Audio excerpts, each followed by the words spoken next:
ఒక పద్యము చాలా రమ్యముగా ఎప్పుడు ఉంటుందో మొల్ల ఈ పద్యంలో మనకు వివరిస్తోంది.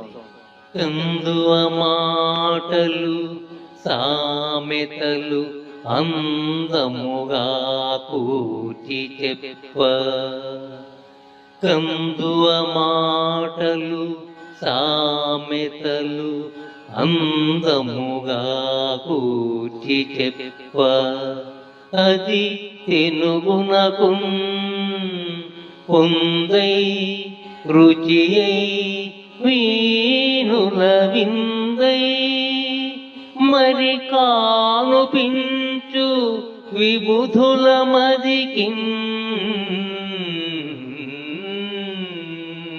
కందువ మాటలు సామెతలు అందముగా గూర్చి చెప్ప, అది తెనుగునకు పొందై రుచియై వీణుల విందై మరి కానుపించు విబుధుల మదికిన్. పద్యములో కందువ మాటలు సామెతలు అందముగా కూర్చి చెప్పితే ఆ పద్యము పొందికగా రుచిగా వీణుల విందుగా ఉంటుంది అని ఈ పద్యము యొక్క భావము.